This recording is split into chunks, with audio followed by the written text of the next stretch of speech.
బంగారం తర్వాత అత్యంత ప్రాధాన్యత పొందిన లోహం వెండి. పెట్టుబడిదారులు, ట్రేడర్లను వెండి చాలా ఆకర్షిస్తోంది. అయితే కొద్ది రోజులుగా భారీగా పెరిగిన వెండి ధరలు ఇటీవలి కాలంలో తగ్గుముఖం పట్టాయి. అసలు వెండి ధరలు పెరగటానికి కారణం ఏంటి? ప్రస్తుత పరిస్థితుల్లో వెండి భవిష్యత్తు ఎలా ఉండబోతోంది? Watch the story. వెండి ఒక విలువైన లోహం. చరిత్రపరంగా ఇది విలువ నిల్వగా అలాగే మారక ద్రవ్యంగా కూడా ఉపయోగించబడింది. బంగారం అంత ప్రాచుర్యం లేకపోయినా పెట్టుబడిదారులు తమ పోర్ట్ఫోలియోను విభిన్నంగా ఉంచుకోవడానికి వెండిని ఎంచుకుంటున్నారు. అధిక ద్రవ్యోల్బణం సమయంలో వెండి ఒక రక్షణాత్మక పెట్టుబడిగా కూడా ఉపయోగపడుతుంది. వెండి నాణేలు బార్ల రూపంలో కొనుగోలు చేయవచ్చు. అలాగే ఎక్స్చేంజ్ ట్రేడెడ్ ఫండ్స్ ద్వారా కూడా వెండి ధరలపై ట్రేడింగ్ చేయవచ్చు. వెండి ధరలు అనేక కారణాల వల్ల మారుతూ ఉంటాయి. ప్రపంచంలో జియో పాలిటికల్ ఉద్రిక్తతలు లేదా ఆర్థిక మాంద్యం భయాలు పెరిగితే వెండి ధరలు పెరిగే అవకాశం ఉంది. అలాగే బంగారం కంటే ఇది కొంచెం తక్కువ స్థాయిలోనే స్పందిస్తుంది. వడ్డీ రేట్లు తగ్గితే వెండి ధరలు పెరుగుతాయి, ఎందుకంటే ఇది ఈల్డ్ ఇవ్వని ఆస్తి. అమెరికన్ డాలర్ బలంగా ఉంటే వెండి ధరలు తగ్గుతాయి. డాలర్ బలహీనంగా ఉంటే వెండి ధరలు పెరుగుతాయి.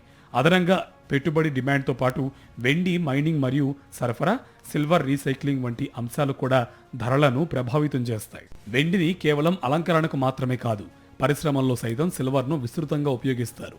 ముఖ్యంగా ఎలక్ట్రానిక్స్, సోలార్ ఎనర్జీ రంగాల్లో ఇది కీలకంగా ఉంటుంది. అన్ని లోహాల్లో అత్యధిక విద్యుత్ వాహకత కలిగిన లోహం వెండి. కాపర్ బంగారం కంటే కూడా ఎక్కువగా విద్యుత్ను ప్రసారం చేస్తుంది. అందువల్ల డిమాండ్ పెరిగితే ధరలు పెరుగుతాయి, తగ్గితే ధరలు పడిపోతాయి. అమెరికా, చైనా వంటి దేశాల పరిశ్రమల అవసరాలు కూడా ధరలను ప్రభావితం చేస్తాయి. భారతదేశంలో అయితే ఆభరణాల కోసం వెండి వినియోగం కూడా కీలక పాత్ర పోషిస్తుంది.